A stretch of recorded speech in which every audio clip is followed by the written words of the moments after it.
জুম্মার দিনের কিছু গুরুত্বপূর্ণ ফজিলত। ১। নবী করিম সাল্লাল্লাহু আলাইহি ওয়াসাল্লামের বাণী অনুযায়ী জুম্মার দিন হলো সকল দিনের সর্দার। এটি সপ্তাহের সবচেয়ে ফজিলতপূর্ণ দিন।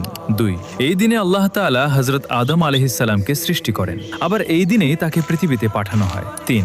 জুম্মার দিনে এমন একটি বিশেষ মুহূর্ত রয়েছে যখন বান্দা আল্লাহর কাছে যে কোনো হালাল দোয়া করলে আল্লাহ তা কবুল করেন। ৪। জুম্মার দিনেই কিয়ামত সংঘটিত হবে। আসমান জমিনের সকল ফেরেশতা এই দিনটিকে ভয় করে। ৫। জুম্মার দিনে নবীজির ওপর বেশি বেশি দরুদ শরীফ পাঠ করার নির্দেশ দেওয়া হয়েছে, কারণ ফেরেশতারা সেই দরুদ নবী করিম সাল্লাল্লাহু আলাইহি ওয়াসাল্লামের কাছে পৌঁছে দেন। ৬। যে ব্যক্তি জুম্মার দিনে সূরা কাহাফ তিলাওয়াত করবে, আল্লাহ তাআলা তার জন্য এক জুম্মা থেকে পরবর্তী জুম্মা পর্যন্ত নূরের আলো জ্বালিয়ে রাখবেন। ৭। জুম্মার দিনে ফেরেশতারা মসজিদের দরজায় দাঁড়িয়ে নামাজে আগমনকারী মুসল্লিদের নাম লিপিবদ্ধ করেন।